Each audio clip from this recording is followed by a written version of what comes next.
जी बिल्कुल असां इन वक्त मौजूद आहियूं ॼामशोरो अवामी प्रेस क्लब में, जिते जनरल बाडी जोड़ी वही है, जैसे अवामी प्रेस क्लब जो सदर अनवर शोरे के हेठियां जी जनरल बाडी जोड़ी वही है, जैसे उहदा ॾिना विया आहिनि अवामी प्रेस क्लब की तरफा। तो अचो तो वाले सां सदर साहब अनवर अली शोरे साहब से ॻाल्हि ॿोल कयूं, संदसि जेका जनरल बाडी जोड़ी अथई प्रेस क्लब की इब्तिदा कई अथनि, उन इन हवाले से इन छा चवण आहे?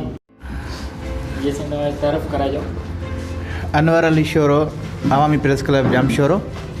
जी त ॼामशोरे में असां इन शइ जी हिकिड़ी ॾिठीसीं त हिकु तरफ़ा कमु हले पियो, माना कीअं बि ग़रीब जी दाद रसाई न पई थिए, उनखे नज़र में रखी असां अवामी प्रेस क्लब ॼामशोरो जो बुनियादु रखियोसीं गुज़िरियल 3 महीननि खां वठी।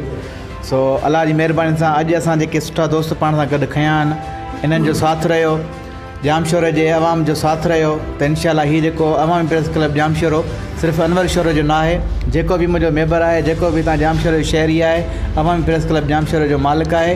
ऐं हर मसइले ते जेको बि हींअर बरसाति जे हवाले सां पाणी जे जेको पाणी रोडनि ते बीहजी वियो आहे, इन जे हवाले सां बि असां पहिरियों आवाज़ु उथारियोसीं, हर गली में घटी में असां माण्हुनि जो आवाज़ु पहुचायोसीं त महिरबानी करे जिथे जिथे पाणी जी यानी निकाल न थी सघियो आहे ऐं कॾहिं हुते टाउन कमेटी गौर ई न कयो आहे। अॼु मुंहिंजी टाउन कमेटी ऑफिसर सां राब्तो थियो, उन चयो आहे 4:30 बजे मां ईंदुसि तव्हांजी मां विज़िट करे ऐं तव्हांखे हुते मिशन लॻाए ॾींदुसि।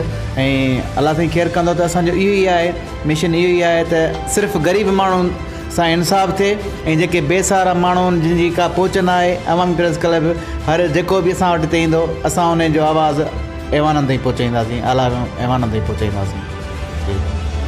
शुक्रगुज़ार आहियां पंहिंजे अवामी प्रेस क्लब ॼामशोरे जे सदर अनवर अली शोरे जो, जे मूंखे प्रेस सेक्रेटरी मुक़ररु कयो ऐं इंशाअल्लाह आउं पंहिंजी ज़िमेदारी सम्झी जेतिरो मूंखां थी सघियो पंहिंजे वसहार ऐं पंहिंजो कमु कंदुसि ऐं इंशाअल्लाह पंहिंजो साथ निभाईंदासीं। बिस्मिल्लाहिर्रहमानिर्रहीम औज़ुबिल्लाहि मिन शैतानिर रजीम। जीअं त असीं दोस्तनि खे आगाह कंदा हलूं त अवामी प्रेस क्लब ॼामशोरो जो हिकु असांजो उहिदेदार हुयो अली कुरैशी, जनरल सेक्रेटरी हुयो GS।